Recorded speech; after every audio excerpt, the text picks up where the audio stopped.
এক মুসলমান অন্য মুসলমানকে সহযোগিতা করলে কি লাভ? যে ব্যক্তি অন্য ভাইয়ের বিপদ-আপদে সহযোগিতা করে, আল্লাহ তার জন্য ৭৩টি মাগফিরাত লেখার নির্দেশ দেন। আর মুসিবত হলো আল্লাহর পক্ষে নিয়ামত ও গুনাহ মাফের উসিলা এবং মর্যাদা বৃদ্ধির কারণ। এই দুনিয়ার রোগ মুসিবত দ্বারা পরকালের কঠিন আযাবকে হালকা ও মাফ করিয়া দেওয়া হয়। তাই কিয়ামতের দিন সকল মানুষরাই আফসোসে বলিবেন, আমাদের দুনিয়ার জীবনটা যদি রোগ মুসিবতেই কাটত, কতই না ভালো হতো। ফলে পরকালের কঠিন কঠিন আযাব হইতে মাফ হয়ে যেত।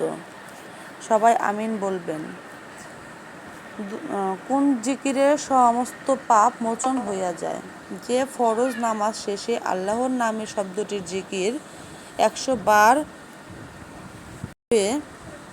ওর পরে জাল্লা জালালাহু ওয়া আম্মা নাউ আলুহু ওয়া জাল্লা সানাউ ওয়া তাকাদ্দাসাত আসমাউহু ওয়া আজমা শানহু ওয়া লা ইলাহা গায়রু পর্যন্ত পাঠ করবে, সে শিশুর ন্যায় বেগুনায় মাসুম হইয়া যাইবে।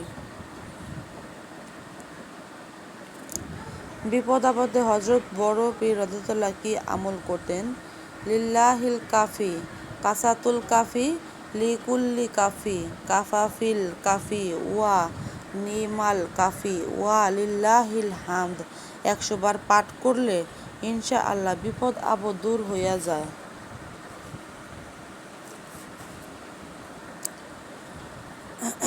একবার দরুদ পড়লে কিভাবে ৮ খতম কুরআনের সওয়াব হয়?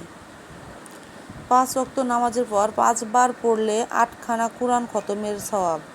যাবতীয় নেক মকসুদ পূর্ণ হয়, রিজিক বৃদ্ধি হয়, কার্য পরিশোধের ব্যবস্থা হয়। দরুদটি এই: আল্লাহুম্মা সাল্লি ওয়া সাল্লিম ওয়া বারিক আলা আবদিকা রাসূলিল কারীম রাহমাতাল লিল আলামিন শাফিইল মুজনাবিন সাইয়্যিদিনা মাওলানা ওয়া নাবিয়িনা মুহাম্মদ ওয়া আলিহি ওয়া আহলি বাইতিহি ওয়া আওলাদিহি ওয়া যুররিয়াতিহি ওয়া আজওয়াজিহি ওয়া আসহাবিহি ওয়া আউলিয়াহি ওয়া উম্মাহাতিহি আজমাইন কামা সাল্লাইতা ওয়া সাল্লামতা ওয়া বারাকতা ওয়া আরহামতা আলা সাইয়্যিদিনা ইব্রাহিম ওয়া আলা আলি সাইয়্যিদিনা ইব্রাহিমা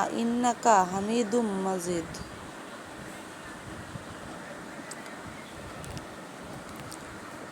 দুঃখ কষ্ট বিপদ আপদ থেকে বাঁচার আমল কি?